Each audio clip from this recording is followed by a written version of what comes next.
7-second leaked audio is hard to listen to, but gives us our best clue as to what happened in the final moments of Ronald Green's life.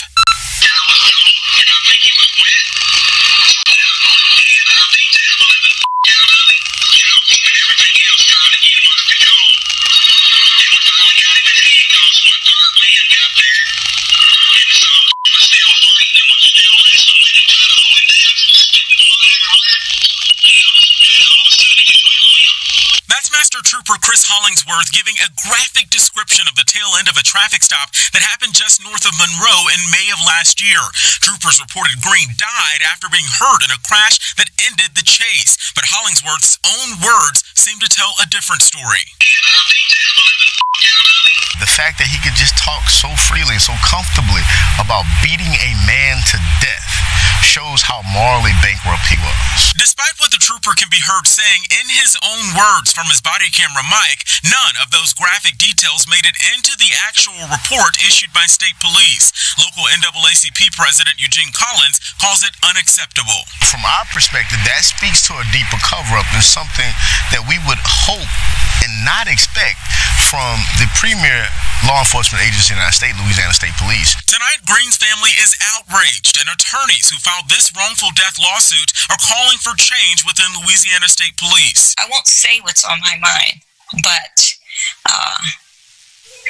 I'm pissed. I'm so pissed. We are now thoroughly convinced of what we eventually put into that complaint, that there was extreme misconduct involved in Ronald Green's murder. The trooper involved recently died in a single car crash just hours after he was told he'd be fired because of this case.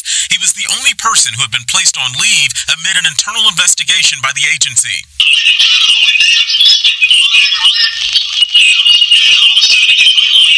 The audio related to this case leaked the same day another trooper, Kasha Domain, was indicted by a grand jury in Baton Rouge for shooting a teenager following a separate traffic stop.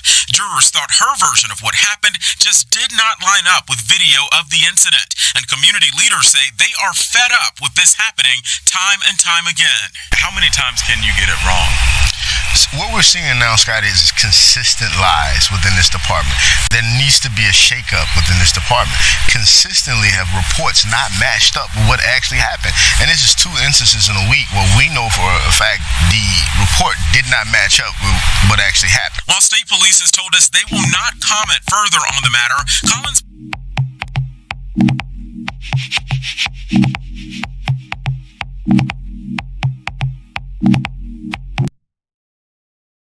Hey, how's y'all doing? Again, this is your host, Mr. Blows Your Minds, and welcome to the most hated show in the corner of YouTube.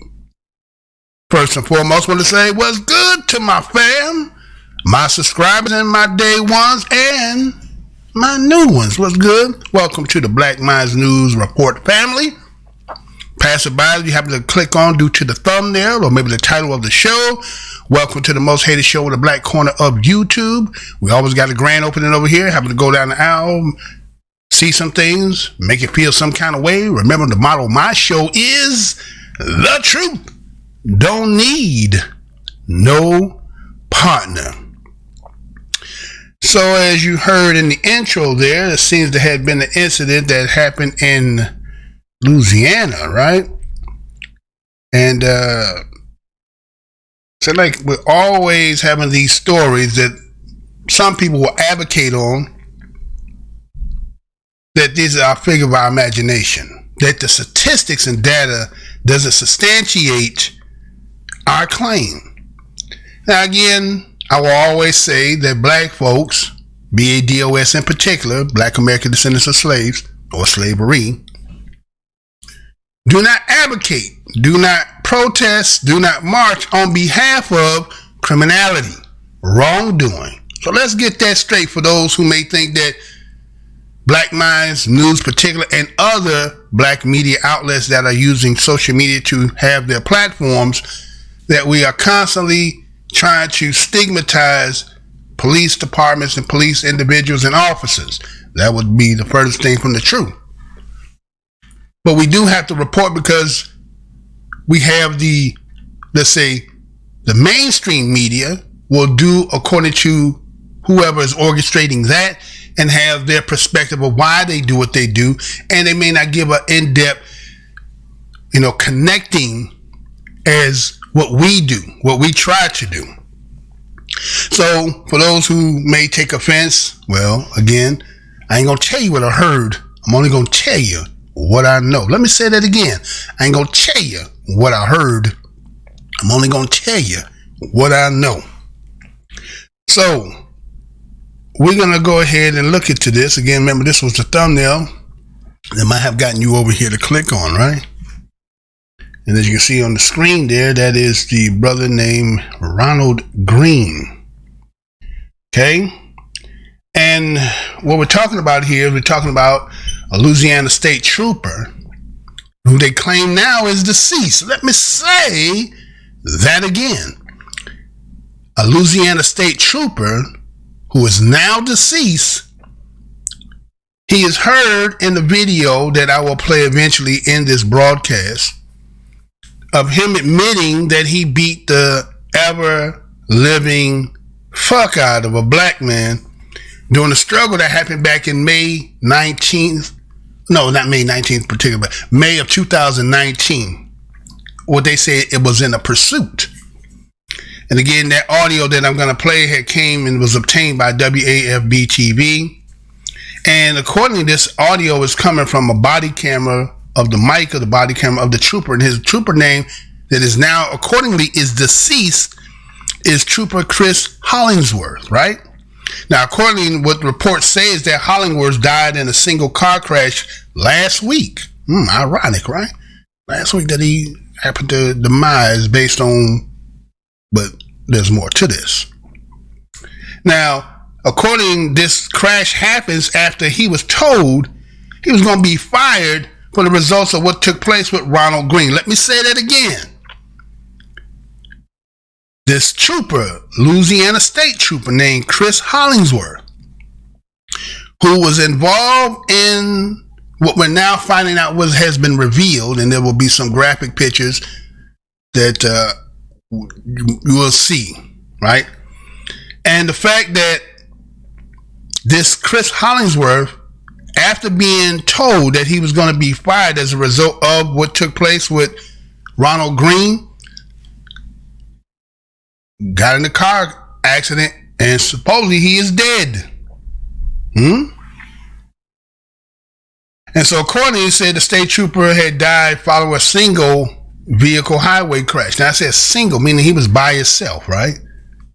But through my research, I looked and tried to find reports. I only have the connecting story, but I have not found an official story that, you know how news, when they talk about the local news, especially when you're talking about a state trooper, I'm pretty sure that would have had made, you understand what I'm saying? Would have made the general media news. Let's put it that way. They would have gave him his roses, right? Gave him his flowers. But according to what I searched, I didn't see any of that. So I'm just kind of saying, okay, this is what is being stated. Let's just keep that in mind, right?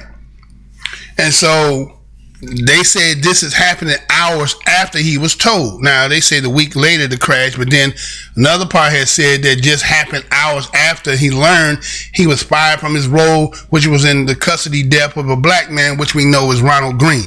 Now, that's two conflicting parts right there. One said it was a week later, the one said hours after the fact. So again, you know, somebody has always said that somebody, again, speaking with a forked tongue, sometimes you can't always believe everything that is said. This is not to put anything or disdain towards whether Chris Hollingsworth has died or demise, has not been substantiated other than the fact that it's been reported, right? We just have to go with that. So anyway, he's considered master troop Chris Hollingsworth, right? Said he was pronounced dead. Now again, he was pronounced dead, right? And accordingly, there was they said he had following a brief hospitalization. Okay, he was pronounced dead. So he got to the hospital. Then he was pronounced dead at the hospital. So he survived his car crash until he got to the hospital, right? Okay, that's what they're saying. So they say that the chief investigator name was Warren Lee from Ouachita Parish, the coroner's office, right? According to what the background of that story is, that Hollingsworth had been airlifted to Shreveport early that Monday after the crash his personal vehicle. Now, he didn't crash while he was on the job. He was crashing his own personal vehicle, a single vehicle. The only people that seem to know is this, the person who's the coroner, right? Okay. And supposedly this happens on Interstate 20 near Monroe. But the police, according to records, have not released any details about the crash occurred. So, as I just said, I myself have looked. I've seen some pictures of, let's say, a gathering of troopers to be holding, and somebody just happened to catch a picture of the flag, which I don't think I even have that. We don't have that, do we? We don't have that, do we? We don't have that, right? No. We don't have that. So, okay. We don't have that one, but I didn't want to do that for the simple fact that I'm not trying to glorify that. But what the fact is, I just seen a little suspect, say some smell, a little stink in Denmark, but that's just me, right? Didn't pay me no attention. But again, I have not had anything to substantiate that other than reports. But anyway, let's go on. So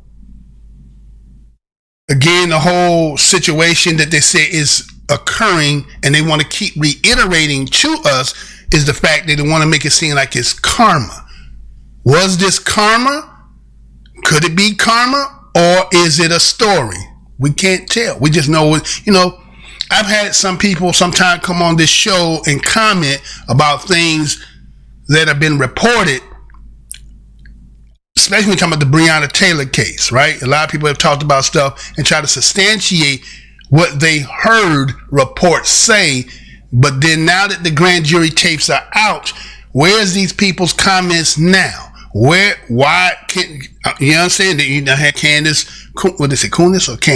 Owen and others who went out here who talk about, their position and what they took as what the stuff that they read, and to, give this long dissertation about their perspective of what they felt. But then now that you have the comparative of what was actually given, and even though there's about 15 hours, but they originally said 20 hours, right? They said 20 hours, but only 15. Anyway, you go figure. So there may be 4 hours and some minutes missing. And that could be points that would be things that also, until you hear it all. But I'm actually going to go back, because I think for those who did hear, the first one and the second and third, I think the first two, the sound didn't come out clear. It seemed to have come out. So what I'm going to do is I'm going to redo those, whether you heard them or not. But I'm going to redo those and put them back out here so that we have in the archives to have the entirety for those who might be interested and go back. So anyways, get back to the story here. So again, this whole situation is based on the simple fact that Hollingsworth, he had received the word that they were going to terminate him, right? And there was an internal investigation. And they had came to the conclusion that, the case that happened with Ronald Green back in 2019 was mounting a lot of scrutiny, they were saying, right? And based on this scrutiny and all this attention that was coming, it was becoming the subject of a federal civil rights investigation, okay? So, is this a break the glass, get out of emergency? Okay, I'm only hypotheticalizing the situation because we don't really know. All we know is what's been told. Some people take the story, hooray, right? Hooray, right? And kind of throw a spiritual spin to it and everything. But I'm just saying, slow down, Speedy, slow down. You don't always take everything that has been said, because why? The possibility somebody could be doing a magic trick. I'm not saying it has and it is. I'm just giving you something to, what they say, fat to chew on, right? Chew on that fat a little bit and think about it. So anyway, so according to how they originally did this, initially that the authorities had said Green had died from the crashing of his vehicle. Okay, they said he had crashed into a tree, right? That was what originally they had said, right? And according to this happened in the rural northern Louisiana, and he was being pulled over accordingly for some they said unspecified traffic violations. Now wait a minute. Ronald Green is now dead. Now that this Hollingsworth is now dead, but yet the night of what this was all about, what was the origin, right, of the initiation of him being pulled over, still to this day has not been substantiated. It is unspecified. Okay? And so we see that the Greens family has alleged trooper used excessive force, brutalized him while taking him into custody. Okay? There's going to be a graphic picture. Like, again, I really don't want to show this because of the respect of the brother. But, in this day and age, I think we're going to have to do a lot of, to keep people in some kind of awareness of mind, to know the season we are in, to understand the sign of the time. Because we can't be caught lackadaisical out here. We can't be thinking that these are, separate individual incidences that have nothing to do with you pertaining to you and yours. Some people will even try it up and say it has nothing to do with race. Race is a figment, is a construct. They got every kickstand, propping themselves up to try to make that is real. They got every kickstand to say that's not real. Or that's an individual on we don't know all the ins and outs, and he could have been anything but the simple fact of what keep reoccurring, right? When something keeps reoccurring after a while, it's not a theory anymore. It's not speculative anymore. There has to be something substantiated that we know. So let's just say, for instance, let me do this. While we talking about that, go ahead and show that for me, sir. Because I think this here, when we're looking at these stories that are coming out and probably will continue to come out, let's say when they say about protocols, how things come from the top down. This, not too long ago, just a few days ago, check this out, I'll be right back. You repeatedly criticized the vice president for not specifically calling out Antifa and other left-wing extremist groups.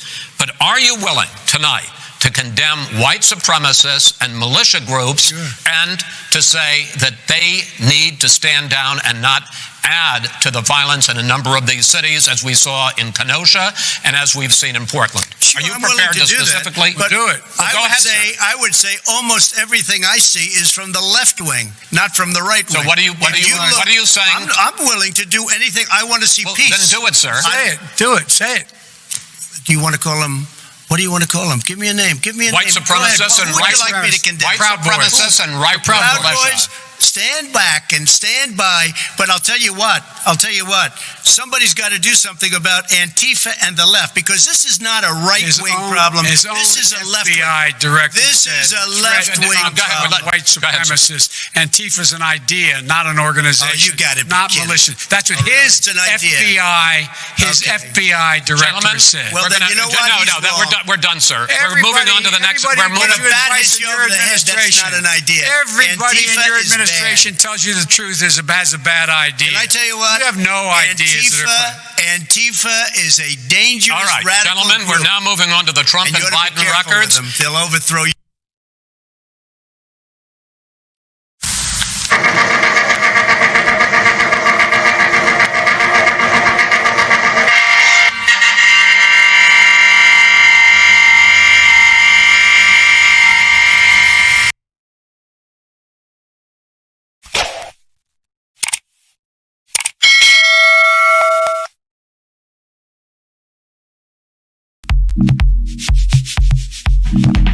All right, we are back, right? So everybody remember that, right? That debate, right?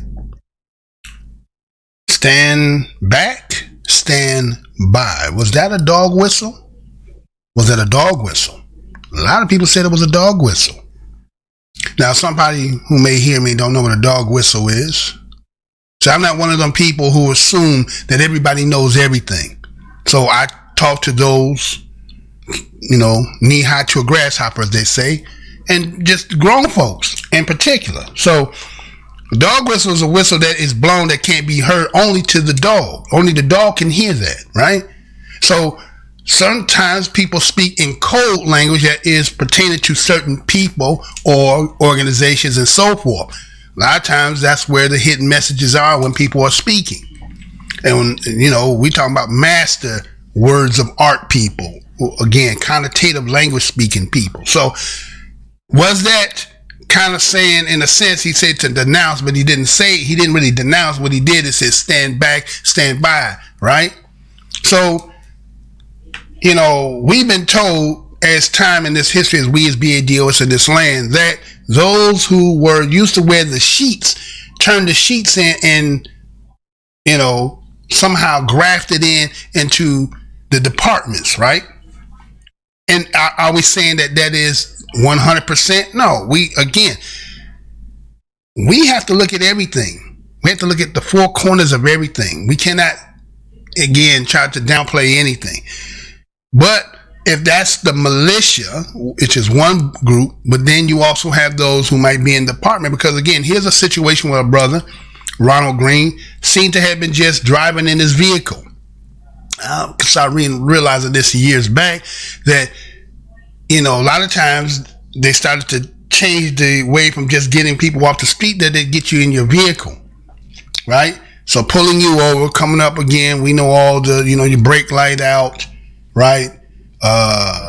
Tail light out, air freshener in your window too tinted, you know, all that stuff to get you to A. Then B becomes speculative, because then again you could have some paperwork, something trailing you, so forth, when they come to situation. And then it's this thing that they keep using, and I'll talk about it as I talk more. So let me get back to the story. But again, remember, from the top down, right? So we see that a governor named John Bel Edwards, he's a Democrat. He was said in Louisiana, he was talking about the fact that the footage, that he has not seen the footage of what happened to Mr. Green, or even the footage of the accident with the trooper, right? And so they said, we'll make it public once the ongoing investigations are concluded. So in order for us to substantiate that, to validate what they said, we have to wait till they release. So right now it's kind of speculative, right? We know what's been told to us. And so we see that, you know, he keeps saying that, well, what then happens, the video will be shown, okay? And so we see that the Greens family had called for immediate arrest of the remaining responsible officers who were part of that tragedy and of this unnecessary death, okay? They are seeking for the others who were also there present that night to be, you know, somewhat. Now, let's go back, and should we go back now? Maybe we should go back now. We'll go back later. Okay, we'll go back later. Because again, what you saw in the beginning, you might have never, you know, came right in on you, but to give another one, you know, give it a second one to you, I'm going to do that. So what we have again, we got the trooper Hollingworth's family, and they talking about how they got the finality of knowing exactly how he died, right? Now that's the troop, that's the master state trooper. The family has the solace of mind, heart, soul, and spirit that they can rest assured that they knew what happened, allegedly, what didn't happen, what happened to this Mr. Chris Hollingsworth. But when you look at the family of Ronald Green and seeing how they're being denied the same finality by the state of Louisiana, some people will say, well, it's just the process. It's not so much as into race, right? It's not a racial thing. Well, here it is. It's 2020. It's been over a year, been about 15 months or more, right? And just because of what done came out as into the photos of Ronald Green being in the hospital, do we have that? Do we have that? We got to make sure, see, we got that, because I don't want, you know, I really didn't want to do that one. I don't even know if we put that in there. Did we put that in there? We may not even put that in there, right?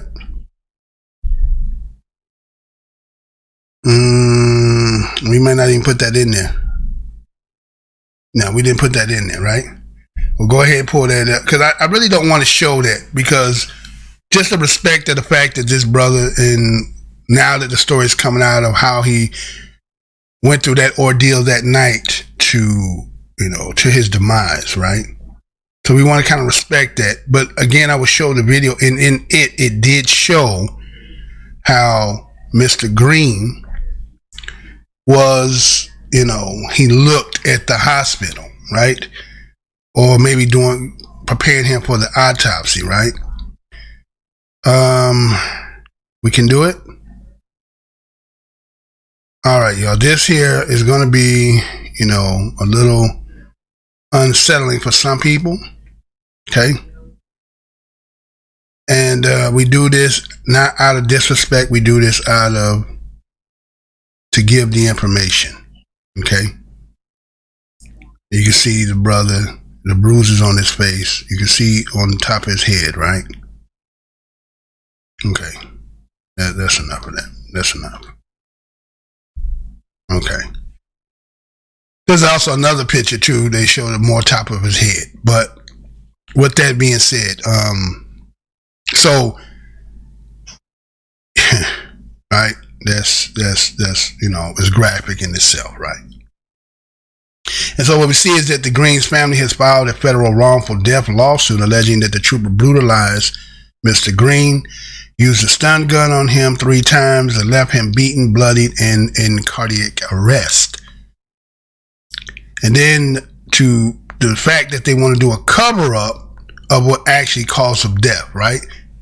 Because they want to tell us that it was a car accident, right? They want to say that what you saw, as what you just seen on your screen there, came from a car accident. But then let's go back and listen to the words that he has said on the report there. Well, actually, I don't understand how somebody got the mic, but there's no video. So I'm under the assumption that maybe sometime it might be some of our people inside who might be leaking. I want to give the benefit of the doubt of that. But also the second part of this show today is also speaking on the fact that it said our black cops sell out. There was an article on that. But let's go back and let's hear the audio of what took place. And let's see if we can hear that clearly. So check this out. I'll be right back. The 27-second leaked audio is hard to listen to, but gives us our best clue as to what happened in the final moments of Ronald Green's life.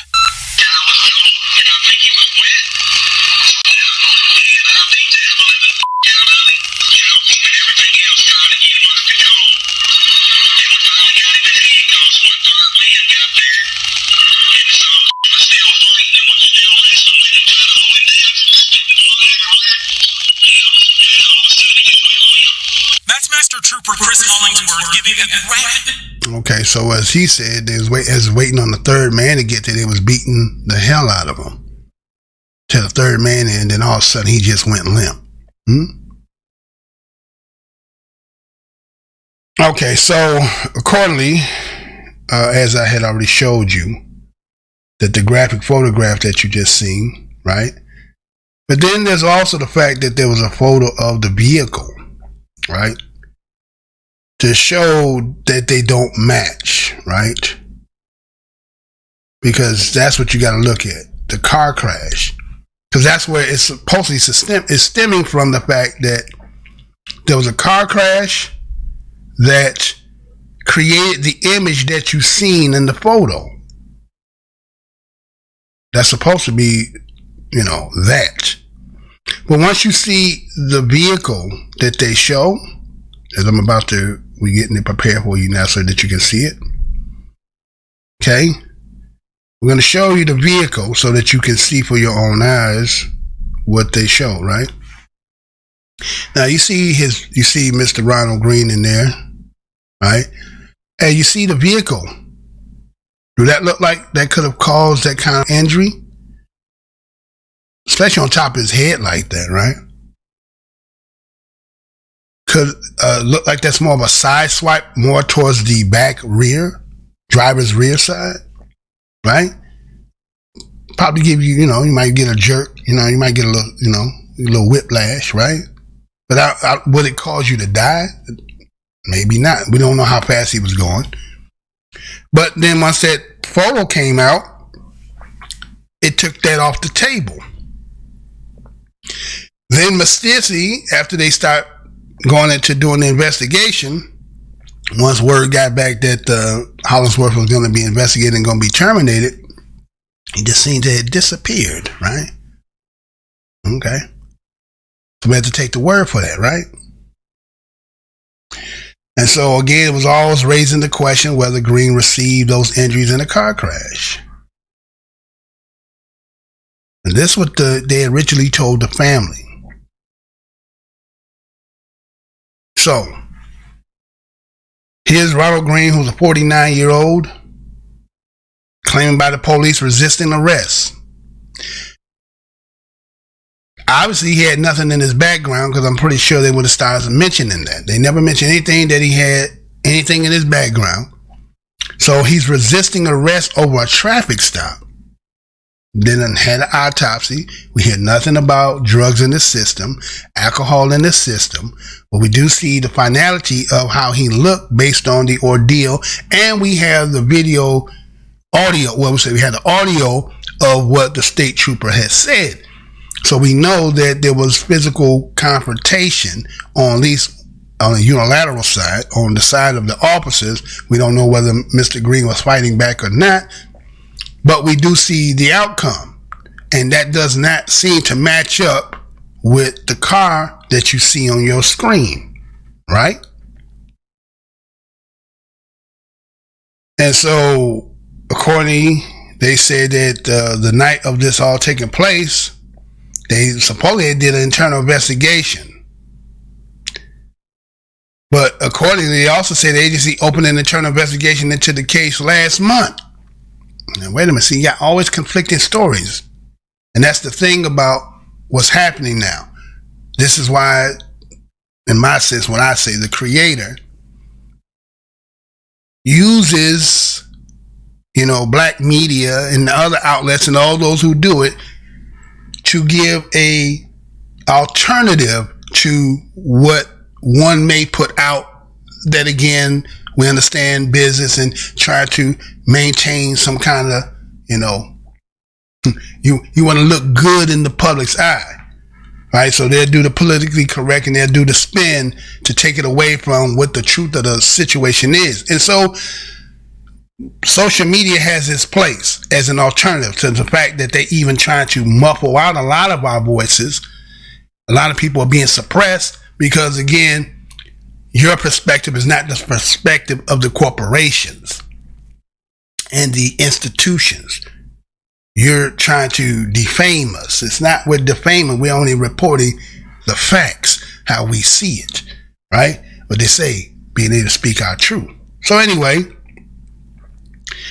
we see that they supposedly, when they start to do this internal investigation, they place Mr. Hollingsworth on a paid leave. Now, I don't understand, it's like, I guess like in-school suspension, right? So those who remember get in-school suspension, is it really a suspension? Or I'm just taking me out of class and make me go down here and do 10 pages of math? Remember back in the day, those who've been around, I will not, 100 times. You got so good at it to the fact that it's 25 on each line, so if I got to do 100, so that's 4 pages. Let me go on here. You know what I'm saying? Yeah, Mr. Bowman been there. So anyway, but that's kind of like what you're saying. So to give somebody a paid leave, it's kind of like putting them in school suspension. You ain't really missing nothing. In this case, it's not even that. Like what I just said, it could just be go to the detention and sit in there for the rest of the day. Okay, that's nothing. Some people say, I'd rather do that than do classwork anyway, right? So to get a paid leave suspension, okay, and then to come back and have no disciplinary actions, and none even against the 5 other state troopers that were involved. Nobody were reprimanded. None. None. So again, that photo just been released, right? That you see, that we don't want to sit there and, show as to being disrespectful to, Mr. Ronald Green, right? Rest in power, brother. So they said that this Edwards, he was saying that he was not comfortable in saying that the amount of time of more than 15 months has passed since the death of Mr. Green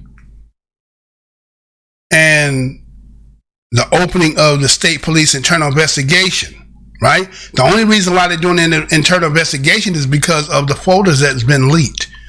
See, it's kind of like the same thing that's happened with the Breonna Taylor, so-called decision. If you take what everybody just be reporting, because again, are these institutions in connection with one another? There's a lot of people, I'll be listening to some of these shows, and a lot of people have these ideals of that the thing of history has shown you is not really real. It's just a block in your mind that it holds you down. Because if you got enough green and we play the game of politics and you grease the pockets as if somehow your uniform don't come into play. You understand? Isn't that what the whole point of the uniform is? To identify who's on who team? But we done took that out the equation and came with the, everybody. And we as BADOS in this land have been taking the blunt of trying to be having a utopia for everybody, but in the back of their mind and in the corners of who they fraternize and socialize with, guess what? They some fools over there. Yeah, but when it's convenient, when they need it, then, oh yeah, come on, let's hold hands. But any other time, they over here gathering up their own and doing for their own. So until we get that in our thick heads, then we're not going to be able to change too much. We're just going to have to be honest with that. We want to start looking at it. It's not trying to be racial. It's just simple fact that everybody is doing it. They just don't say it.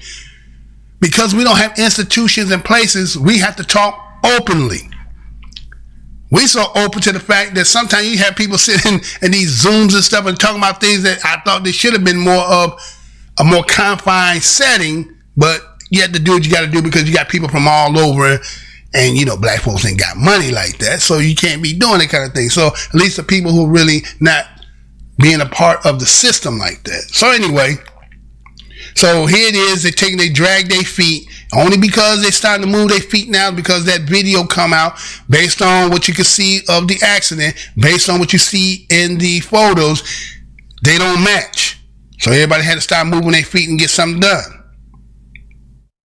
And so they want to say the politically correct things, right? They want to talk about, whether this continues to be most appropriate approach of how we do our procedures. I'm not sure, but we're going to take a look at things, and what we're going to do is we're going to make some changes that are necessary. See, that's the fluff, right? That's the nigga selling you oregano inside your pack of your weed. Yeah, that's just an analogy. Y'all don't really. But you know what I'm saying? Somebody put some oregano on your shit. You mixing your shit up and trying to. That's what that is, right?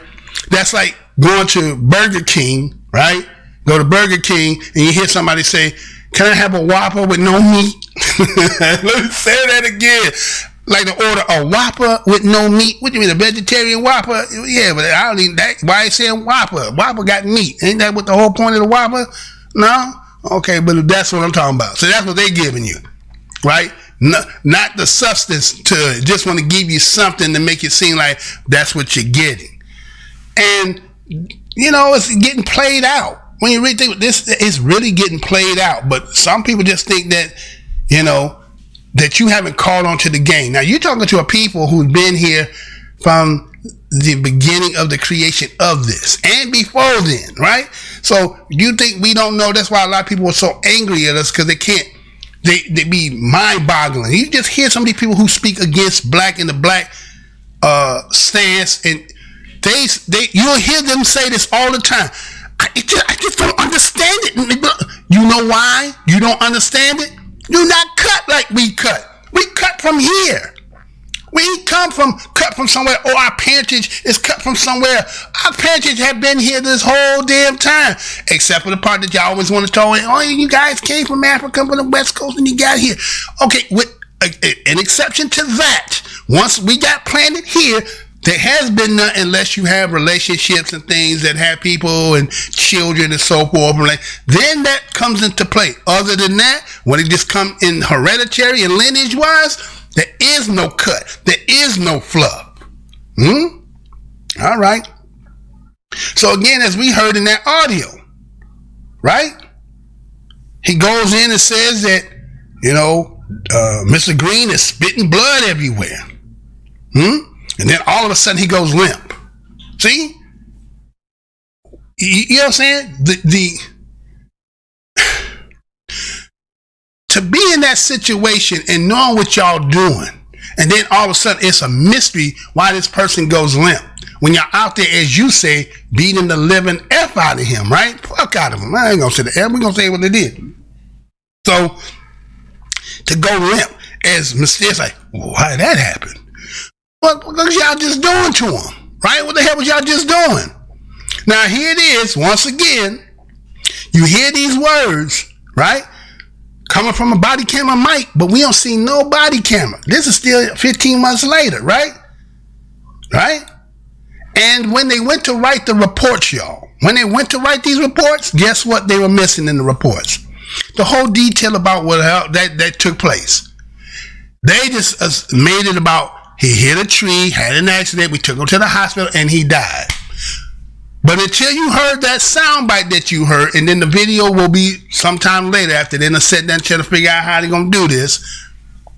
When you see that, then to say mysteriously after he heard that, then all of a sudden he had a single accident by itself, and then he been pronounced dead and all this other stuff, and then he had a private ceremony. Okay. All right. Some people going to run with that. I'm just here to tell you. That's all. I'm just here to tell you. So anyway, let's take one of them and right back. Those who new sitting over here. Check this out. Be right back.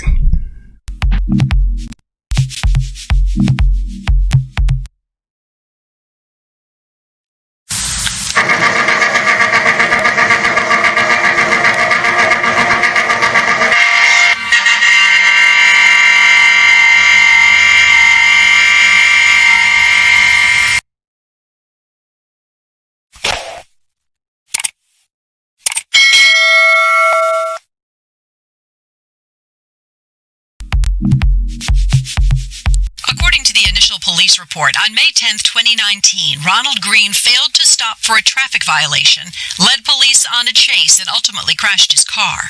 The report said he was not wearing a seatbelt, resisted arrest, got into a, quote, struggle with troopers, and died on the way to the hospital.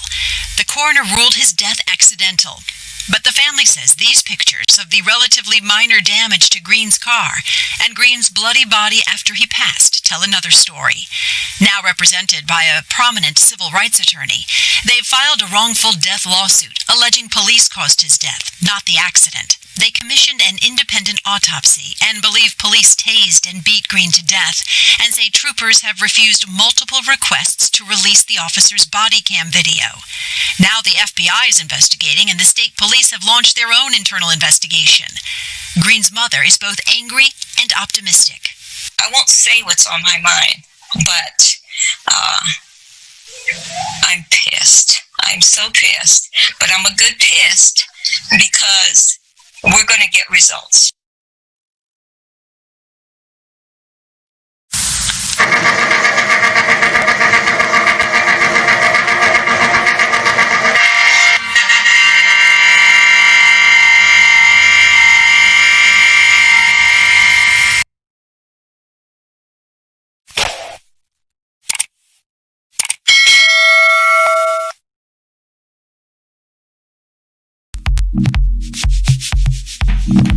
I want to apologize for seeing the thumbnail. It says September the 4th, but when you see the thumbnail, it's going to say the 5th. But anyway. So anyway, that was there. You heard from the mother, and you see that Lee Merritt is on the job with his ESQ on his title, right? So we see that the fact that that in that video you hear him talking, beating a man to death, right, and announcing it across the airwaves, right? So kind of, the insignificance of the life and what you just did and didn't matter. It's like, okay, it's like some people will just say that police do no wrong, that everything that they do is by law within the parameters, and that we as human beings, right? We as human beings don't lie, right? Now, again, that's the thing here, because brother you're going to hear again when I play that one more again, he's going to talk about the fact that, a morally corrupt as he was, he talking about Collins to Hollingsworth, right? And then he's saying from the perspective that they're looking at to speak of how deep this cover, that he would hope that this premier law enforcement agency in the state of Louisiana wouldn't have this kind of corruption in it. It's just the fact that you have people that have this kind of power that just can't seem to be reprimanded, right? It's kind of like having a child that there's different schools out here and there's different parents from different ethnicities. Now, we as BADOS, we know about corporal punishment, right? We know about the whooping, right? We know about that, right? We know about spanking. I don't know about that spanking. Whooping, right? You get that whooping, you get the ass smacked, right? Anyway, so we know about that. Now, some people will contribute that the way we learn that is from through our ordeal being on the plantation, right? And then they gave us that, Bible that was solely to brainwash and make us be subservient, right? And so we inculcated that and put this as part of our rearing. So whether it's a single parent or two parent or grandparents, right? Times they had to pull out the strap on you. And I don't mean the gun, I'm talking about the strap. Before it was called the strap was the strap with the belt, but then now strap came. Anyway, we ain't talking about shooting the kid. But you know what I'm saying?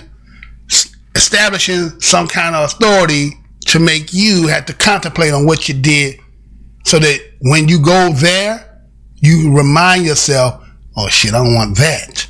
But what happens when you take that away and there is no, we understand what that, we just looking at children should understand that. So what happens when you got grown men who cannot or even have the mindset to even think that there is no repercussions for what I do? Then you're going to get what we're seeing. And the fact that a lot of them are bringing luggage about the rearing and the teachings that they had prior to them becoming in the profession. Let me say that again. A lot of times these mugs are bringing in the luggage that what they learn from either the society they're in, the parenting that's been taught, the curriculum that is associated with stand back, stand down. Now they're in a profession that deal with people who naturally you have an inclination to have opposition with them. And so how do you separate that from just the normal, just seeing somebody and not looking at them as some kind of target, an opposition, a threat? How do you separate that? Can you separate that? Is the person capable of doing that? So now when they get into a situation and maybe you had a hunch, and that's not to take away your police instinct, but you had a hunch and you seen somebody, nice car, black dude. You're riding the plate, but you can't get nothing. So you got to come with something, because they said now it says seatbelt. Huh? Oh, the old seatbelt one, right? I never understood that. I understand to make that a law.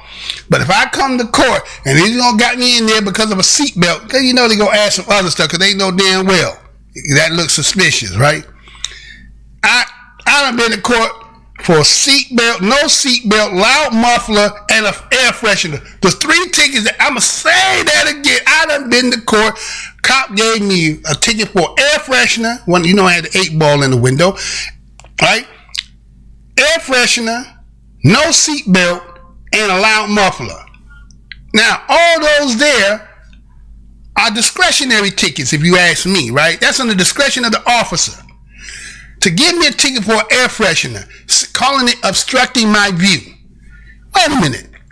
Wouldn't I be the first person to think that if I'm driving in my vehicle, that an air freshener is in my view that's blocking me from driving? Wouldn't I be the first one? You don't have to tell a grown person, that's obstructing your view. That's why they stopped writing them tickets, though, right? Because we was coming up in them courtrooms. I was sitting in there, 5, 10, 15 people come with the same bullshit ass ticket, right? Seatbelt, again, your word, I had on. He said you didn't. Because he's part of the institution, tie goes to him. Now you in there battling about a seatbelt. But how did you get to the seatbelt? Huh? Shit. Oh, you had a loud muffler. Now, let me tell you the last part to this that I didn't tell you. I was in there pumping gas in the damn gas station. What? Huh? You get what I'm saying? So these be sometimes the situations that police officers who just got a natural disdain towards you, they use all the tools and the repertoires in their book to put you in a situation, to try to show their power. Because again, maybe you say, all right, man, I'm in here pumping gas. What are you talking about? Right? So here it is in a situation, you chasing him down, and I heard in one report said about a seatbelt. How are you seeing that? And you driving your vehicle, how are you seeing that? You get what I'm saying? And then it's a chase. He crash into a vehicle. Then after all that's been done, guess what happened, y'all? We still can't substantiate what the traffic ticket was about. We don't have nothing about he had any warrants. We don't hear nothing about no drugs. We don't hear about nothing else. So this man dead on a traffic stop that turned deadly over what? Over what? So now, to get out of the situation, we're going to say the creator snatched you. All right? That's what they want us to believe. Maybe it did, maybe it did. I can't say it did, I can't say it didn't. I can't say that. We know what the reports say, but it's just coincidence, right? Coincidence. That some people say, hey, that's Ogun spirit, and some say that's karma, right? Could be. Or it could be the fact, ain't trying to do this bid. I ain't trying to do that damn bid. Let's do a Machiavelli. Right? So anyway,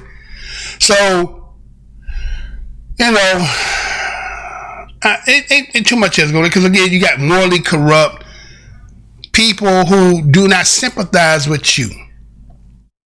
Now, there's a brother that talked in the article, and he was talking about how the fact that, pulling him over to lie and say that it was from the car accident,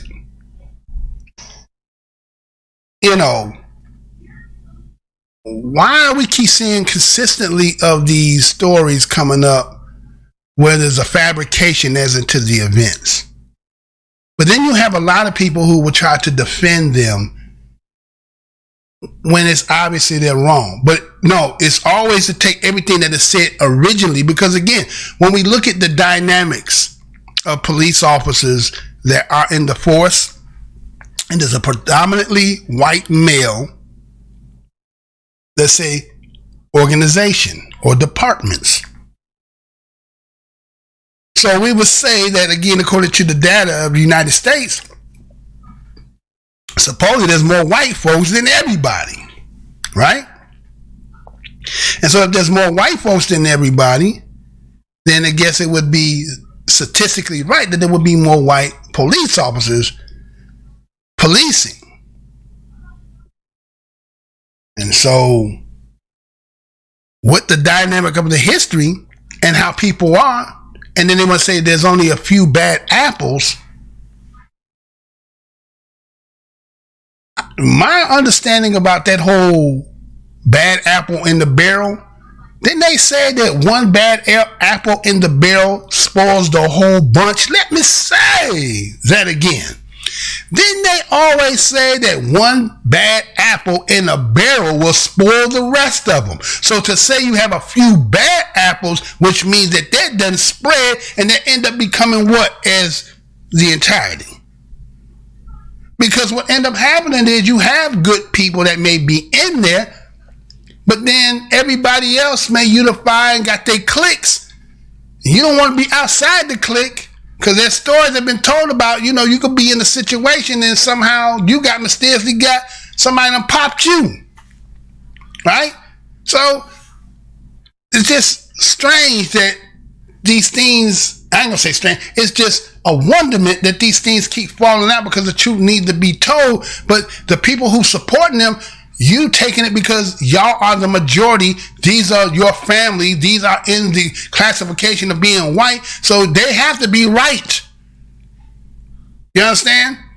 Anybody remember that cartoon that used to come on called Colonel McBragg? Remember that? Colonel McBragg. There I was in the jungle, driving around in my nice police car, in my nice shiny suit.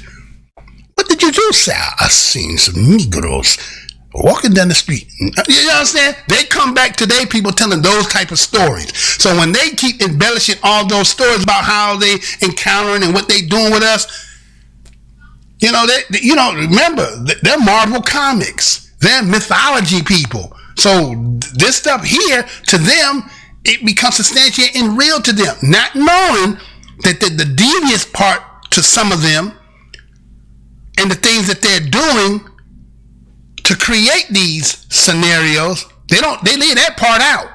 So what end up leaving in the minds in their people is we're all bad. We're all fighting. Just like they keep saying, resisting arrest. You ain't gotta be resisting. He just said you're resisting. You don't have to be resisting arrest. They just say that. They ain't got nothing else on you, so you're resisting arrest. Yeah, because you said so. You know they can get me before the judge and I had to fight this damn shit. No one can say, because we talking about even when there wasn't no cameras. Right?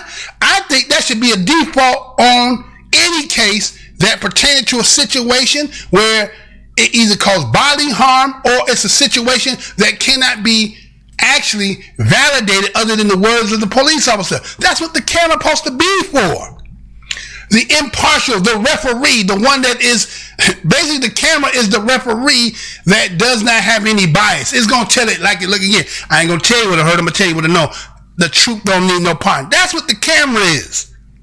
But why is it that they have a hard time never want to have the damn camera with them? You ever understand? The people who are about truth, law, and order, but the thing that can substantiate and validate everything that they say, they have a hard time having that damn camera with them. Why is that? But then when we sit here and say, hey man, this is a lot of BS that they're doing, woo, then they be like, you know what? You guys always lying. Oh, we lying. Well then put the camera on and let the camera tell it what it is. Then what you have is mum's the word. Now that the grand jury done released it, have y'all been hearing anything white people talking crazy about Breonna Taylor now? You ain't hearing that now, right? Mum's the damn word. Where's Candace Owen at now? Where's all the mothers talking about that now? Where y'all at now? Oh, he shot first. Well, yeah, but there was a Glock 40 caliber 22. What about that now? See? No, we don't be lying about no situation. It is what it is. But, you got to do what you got to do because why? Only the Creator know why y'all do what y'all do. Because y'all ain't going to never tell the damn truth why y'all do what y'all do. But anyway, so this brother is dead. And to I guess to make the matters equal, they both before the Creator now. Chris Collins or Hollingsworth is now dead, right? So it's both of them is charged to the game, and I guess the 5 other ones they didn't. Unless the one of them that was there the night that was doing the beating, maybe he probably gonna get some kind of reprimand. But other than that, charge it to the game, right? So we get tired of doing these stories. Because we're seeing our people. Not because I get tired of reporting. You just get tired of just seeing the same old monotonous, the same old MO, how somebody moving. They keep doing the same old thing and thinking they're going to get a different result. That day and time done change where you can't just say that no more and it won't be substantiated. There are things that you supposedly, technological things, that should be used, but it seems like the people who are supposed to be using it don't want to use it. And you have to ask yourself the question, what is it that you don't want to be seen? What is it that you don't want to contradict what you want to? You want to report as the truth, but don't be the truth.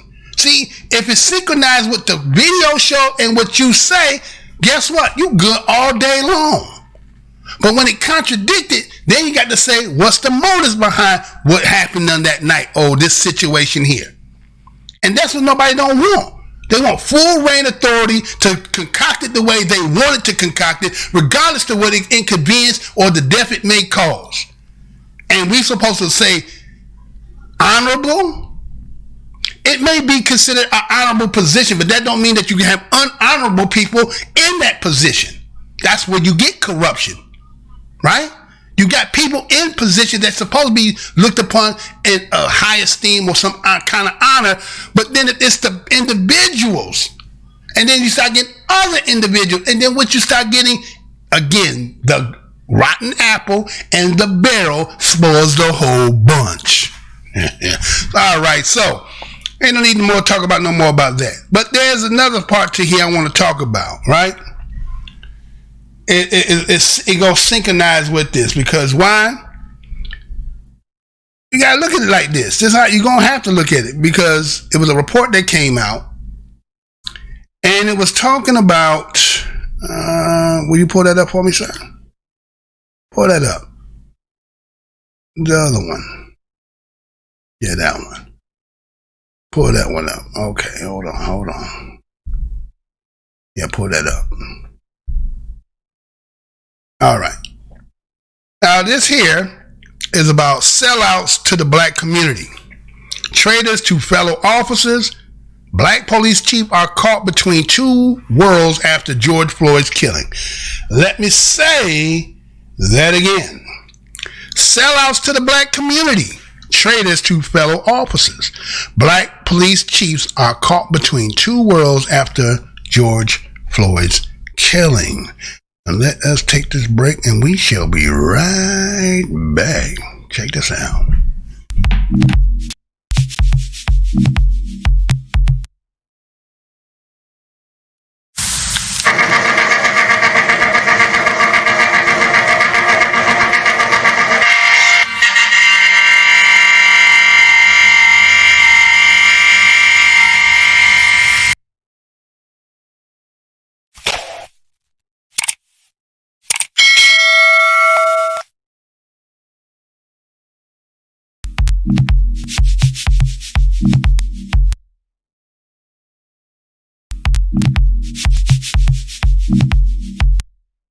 Right, we are back, right? For those who are a little slow in your hand, hold something on the screen for me. Go ahead and throw something in the pot for me, right? Trying to bring these stories out for you. So we're going to talk about this here, right? Because they feel like this is an issue. And is it an issue? Is it really an issue? It probably is an issue. I wouldn't say it's not an issue. It has to be an issue. And the reason why it's an issue is not the fact that you may be a sellout, right? It's not that you're a sellout. It's just that it's a peculiar situation that you're in, right? Just because of the history, right? It's the history that one has been in. That you're there, and then I'm going to let you hear what they say about why they use you, which I think y'all probably know. But some of y'all don't want to hear that. Y'all want to think that, no, man, you're just on that racial stuff, right? Just on the racial stuff, right? So they talked about the fact they said there's about 21 police departments in America's 50 biggest cities. They said they hold black men or women, right? And they're talking about as chiefs, right? Those, the HNIC, right? HNIC, head nigga in charge, right? Anyway. Now, they say oftentimes a black police chief is brought in after a high-profile conflict between the black community and the police. Now, think about that. Oftentimes, right? So your promotion to being a chief is because, why? Situations then arise in the department that then created an outcry by the community. And if you have a white HNI with a, well, HCIC, right? Head Caucasian in charge, right? The HCIC, right?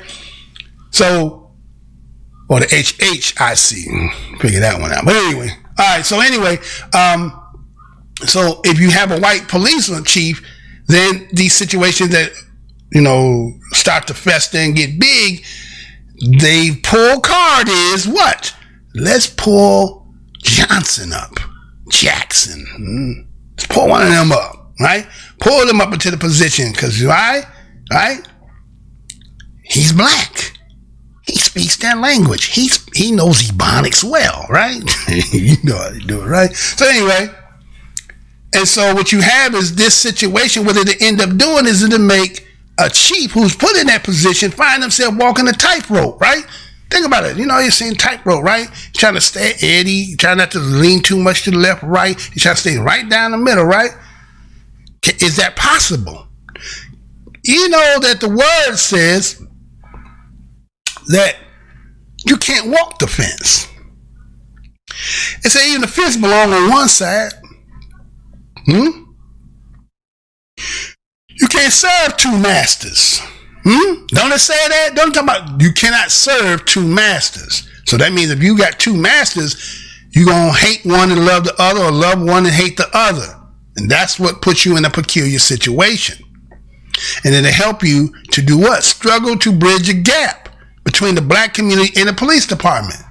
Because the black community are going to talk from the perspective of the things that are being done to it by the department.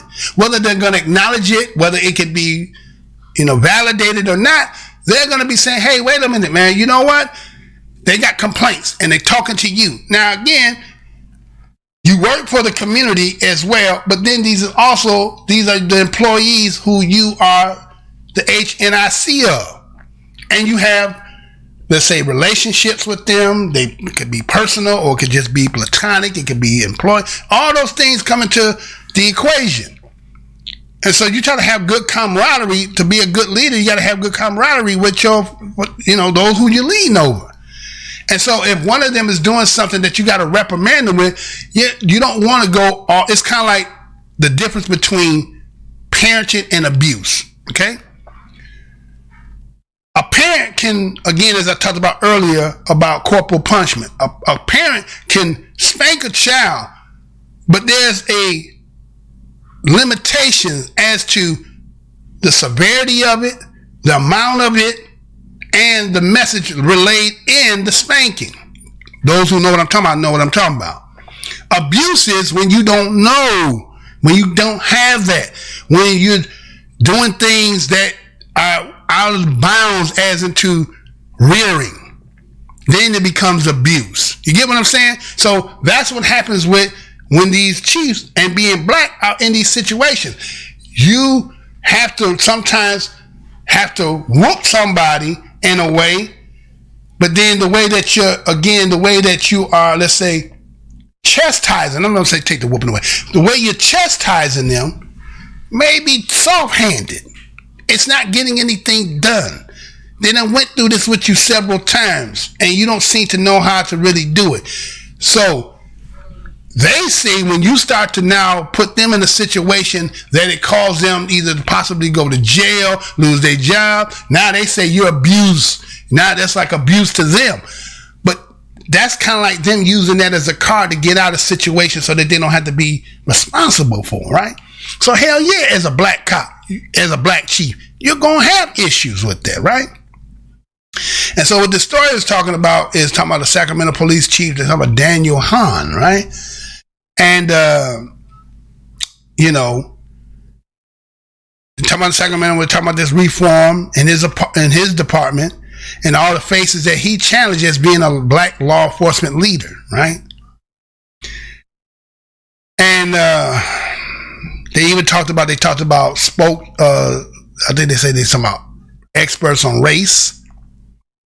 and how the challenges that a black police chief have to navigate the two communities that don't really fully accept him. That's because it's a conflict of interest, right? Look at the origin of the police department, right? Where it's systemic from the patty roll, right? From the patty roll. So its origin has something to do with you and your people and how to keep them in these areas to be brutal, whatever it took to maintain what they say law and order. Now you take on the shield, the uniform, the spirit, embodiment of it, and yet you're trying to have compassion when the organization in itself is not really for those people. And that's where the conflict is already embedded in its establishment, right? And so he said he never wanted to be a cop, right? Right? He had grew up in Oak Park in Sacramento. It's a historically black working class neighborhood in Sacramento. And he recalls that his interaction with the police were largely negative, like majority of us growing up. Now, again, Daniel Cameron, those who've seen the video that I did, he said he never had that. He never had any bad experiences. That's good. Ain't nothing wrong with that. We're not trying to say that we're just saying. But many of us have had it, right? Again, we go up in our communities and we're being policed by people, again, who have a natural inclination to have some kind of disdain towards us. Now, whether they're all going to admit it or not, that's another thing. So again, how do one separate the luggage that they got and when they on the job? That's something that, I don't know whether they even think about it, but I guess they just want to, get officers and got to take who can pass the test and who can do the stuff. But then what kind of, character the individual got will only time will show as the repetitiveness of complaints and, all these situations keep arising, right? And then there's a decision that got to be made. And not to get dire, then anything really get changed. But anyway, so the article had talked on more about the fact that he said when he was 16, he remembered a time when he was arrested for assaulting an officer in his living room, right? This was 16. He said he got an assault with he got arrested for assaulting an officer because he got in an argument with his mother, right? That's what he recalled, but he don't go and elaborate anymore. But in that, you admitting the fact that you assault the police officer. We don't know all the ins and outs, but that's all he has said. So, okay, that was, he said, his first encounter with police. Got in an argument with his mother. The mother called the police. That's something today we got to look at.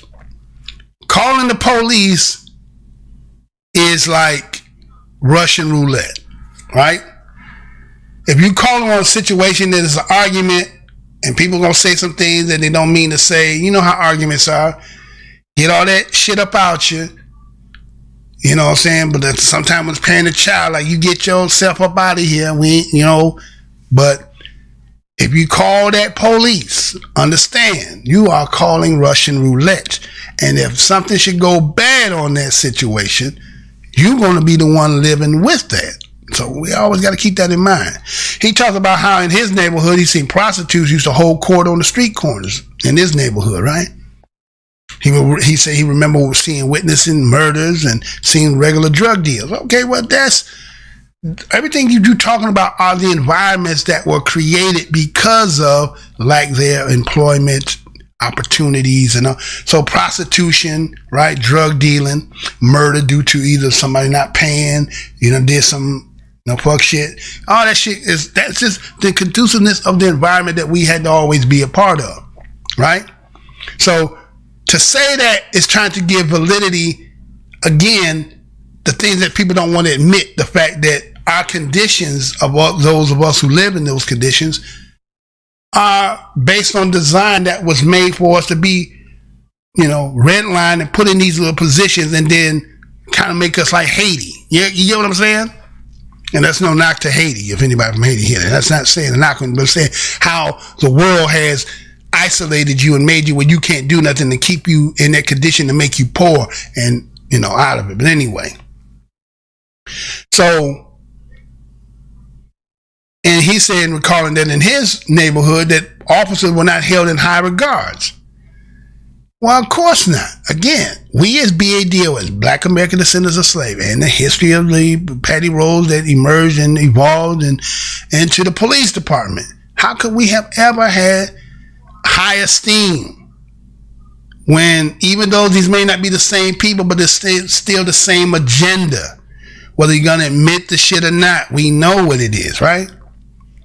And so he says that he recollects the fact that he was turning down police recruiters several times, right? And he decided to go ahead and take that entrance exam. He learned that the job paid $5 more. Now look at that. See, he was already working somewhere, but it was going to pay $5 more than what he was working. So again, when you talk about lack their opportunity and economic accessibility, right? And somebody can give you $5 more, the $5, right? Say if you make it $5 and you're going to make 10. If you got 10, I'll make it 15. If you make it 15, make it 20. You understand? $5 will make somebody, I'll do that for a while. Right? So he decided to say, well, you know what? I'm trying to go to college. So I'm going to go ahead and join. And this will help me pay for my college. He was 19 when he did this, right? So he was thinking, right? That's why you end up getting in a position. So you're a thinking man, right? So here it is, 33 years later, right? 33 years later, he's been on the force, right? So he haven't quit, right? And he said what changed his mind about not wanting to really be a police is that he said he believed that working as a neighborhood police officer, and he said he was teaching at a local high school as a rookie, right? So he was a teacher and a cop. Wow. Very unique, right? And so he realizing that there was a lot of good he could do as an officer in the community. Now, that's why I had said racialized policing. Black, you put Chinese cops in Chinese areas, white folks with white folks, black folks with black folks, and you probably wouldn't have as many of these situations that we see on the regular. But what it end up happening is, if you put these same cops and put them where they had to be amongst their people, we might see what the real problem is. I'm not saying that there ain't no black cops like boys in the hood. Well, you got 30 cuz? Well, you want them rolling Crips? You black skin. Remember that cat? You get him, it don't matter what side. You know what I'm saying? That cat right there, when you on the other side, he's like, hello, good name, sir. Right? But when he with you, I can't stand your black skin. Huh? So you get that kind of mother, it don't matter whether he in a black neighborhood. So we want to weed them type out, right? But you're going to have those. Again, you know what I'm saying? You're going to have them. And sometimes you need them because you're going to have some of people in the communities who need a bug like that. You give it a sense? So it's not, it balances, but when it start getting into citizenry who will just, L7, just squares, just doing what they doing and you coming and doing that, that's where the problem comes in at. So if you racialize the police, black people could patrol the black people, guess what'll happen? The other ones won't have as many arrests. You probably start having to get rid of some of them because you don't need them. And black ones, you'll be more, because you're doing those arrests that are still doing the fuck shit they doing. You'll move up and you'll be all in the ranks. So it'll balance itself out, right? They ain't trying to do that. So anyway, they talked about the fact that when you look at the rise of police chief, they say the rise, right? I don't know what they mean, but they say the rise of it. That again, as I was talking about earlier, talking about the male, white male, and they about in 2016, they said statistically, they said that 71% of the officers that took the survey by the Bureau of Justice Statistics were white, and 87.7 were male. Ain't that something? Right? 71% and 87% of the 71% were male. And so, but yet they say you're starting to see increasingly common to see black men and women leading police departments across the country. Well, why is that? We know why that is. Same thing why you wanted to put Barack Obama, get him over in Africa. Because your rapport, right? Your history, people saying they ain't trying to deal with him no more. So you think that if you put somebody in that position that look like them, that somehow that represents them, but they don't understand that even when you say we had a black man in the White House, but it's still massive business. Let me say that again. Just because you put Barack Obama in the White House and all them people was elated and happy and crying, he was doing nothing but massive business. Check. All right. So Han is among the 21 black police chiefs who served in America's 50 biggest cities, as they talked about, right? They talking about, right? And so the rise of black police chief, they say, is basically more about the political response to the historic tension between police and black community. As I've been saying, right? We got a history. Police and black people, not just black communities, because there's immigrant black communities. They may have their problems, but they don't have the same problems as black communities, right? And that's been a system that's been entrenched since our encounter with them, right? And so what they say is that a lot of times what you do is they get a mayor or the city manager, and what they want to do is they want to hire a black police chief, right? Based on the simple fact that you get a high profile conflict that's going on in our communities. This is what they want to do. When they're going back to 1992, when they're talking about Rodney King, right, in the Los Angeles riots, right? When you go back to Ferguson, when you see the Mike Brown situation, right? So they start, then now what you get is you get your first black police chief because of what happened with Michael Brown. Because why? Of the situation that took place. So everybody like, hey man, so they thinking that, think about how they're using you. They're putting you in a position that doesn't really change it. It's kind of like those who heard the video and the story that I did about the Freeman Bank. And remember how they did our ancestors and took the money, depleted the money from out of them. And then what they want to do when they started learning that the bank was failing, they want to run and get their money out. They didn't want them to do a bank run. So what they did is they got Frederick Douglass, right? Made Frederick Douglass the president bank, the president of the bank, right? And he put $10,000 in the bank to reassure black people. Now, see, why would I put $10,000 in this bank if this bank was failing? So that's just hearsay. It's just conspiracy. You know how they do it. Yes, right? And then Frederick Douglass started looking at the damn paperwork. He's like, God damn, this is a corpse, right? And shit, next week he was bust, gone, lost his 10. I was like, damn, Frederick Douglass had $10,000 in 18. What? But anyway, right? So that's what they're doing with you here. Situations arise when the black people get stirred up. They believe using the black face somehow is going to quell the situation. But the game done got old now, right? That game is old. So what you've seen after the George Floyd situation, you've seen a flood of resignations from black police chief. You've seen in Dallas, you've seen that, what name is Yusha Renee Hall. She just left on September 8th, but there was all else. So that's also over there with what was her name? Oh man, I can't think of her name. It'll come to me. Y'all know what I'm talking about. In Dallas, remember? Sister got shot looking out the window. Police shot her. Remember that? And matter of fact, you got a lot of stuff that happened over there in Dallas, right? But anyway, she left. She was criticized for her use of force against Black Lives Matter protesters, right? They had that LaRon Singletary, that was out of Rochester police chief, for the cover up. They were saying of the Daniel Prue situation. You had in Seattle again, you got this, you had Carmen Bess, right? Her resignation back in August, right? Because she said she left because they was cutting the department's budget, right? And so this recent pressure that has been come on them makes it hard for you to be in that position because why? The people are getting tired of being brutalized and being the scapegoat and being the poster for everything wrong when a lot of times when the truth come out, it's not what has been reported. It's not what's been said. It's not what's been propagandized. And then it repeatedly keep happening. So it doesn't matter the fact that you being a black police chief in those positions. What's going to end up happening is you're just going to resign and this is going to be same old business as usual. So it's a hard position because it's an impossible position to be in. You can't tightrope that. You either got to stand for what truth is or you going to teeter-totter and try to make ways to make everybody happy. And they done already told that. It's already done said. You can't do that. It's impossible. So you can't clean things up. You can't alleviate or eliminate racial tension by trying to teeter it.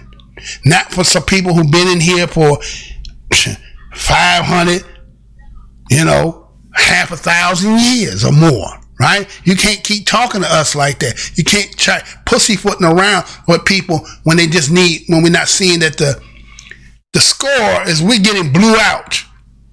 And they thinking that putting you somehow on their team is going to help us to be able to score more points. Let me say that again. They act like, okay, we in a game and we get blew the hell out. It's like 88 to maybe 5. And they think by putting you on the team, it's kind of like say take a scrub that we put and throw them on their team. That's going to help us to somehow score more. But you still got the other cats on the team that's playing too, right? They just not in your position. You just the head coach. How they gonna make any damn changes? It can't. It don't. It just don't, man. You understand? So it's not that you're a sellout because of that. It's because of the position you hold. It makes you a person with not a stable mind of loyalty. You can't be here. You can't be there, right? It's either across the board or it's not at all. And so to say that a sellout, it's not really being a sellout to the community. It's a position that you can't work both sides. And even that you being inside, being there 33 years, there's a situation that you have probably alleviated that was good because you were there, and the ones that are. But again, the numbers speak that there's more. They are the predominant, and because they are the predominant, guess what ended up happening? They're going to overrule, even though the fact that you are the coach, you are the head HNIC. They are the ones that are having the ordeals and you get the aftermath, and then you're the one trying to clean it up. So it don't help. It doesn't help. The only way it can help is to make it what? Racialized. Then we can pinpoint it now. It's not about race. It can be hatred. It can be a mug black that just don't like black people. We can figure that out. But when you got white people and them got luggage and we don't find out till a whole bunch of stuff that's gone down, guess what that'll happen? We be the carnage until you figure it out. And then at the end, all they do is lose their job. I would call that justice.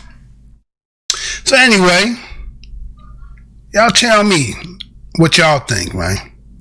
There's more to it, but I done went long enough. And, are you a sellout? I wouldn't say you're a sellout. I just think that it's an impossible job to call yourself to be loyal to your race and be loyal to your profession when the profession that you hold has a history with the people that you have a loyalty in your race. So it's a conflict of interest. There's a natural conflict of interest, even though you may not have one, but just in the origin and the nature of what the establishment of that institution does, you're not going to be able to make it right until you can control the aspect of the individuals who are daily encountering with the people. Then maybe that can work. But until then, you got this mixed bag of fruit and all that amongst. They carrying luggage. They're carrying things that come from a perspective, ethnicity's belief, and then they coming amongst us and they harboring these things, and then we're going through the process, trying to, show our innocence. So that can never work out the way it's supposed to. So I will say y'all not a sellout, but I just say that you guys are put in a position and they know they got you in a hard-ass position. So this and be right back.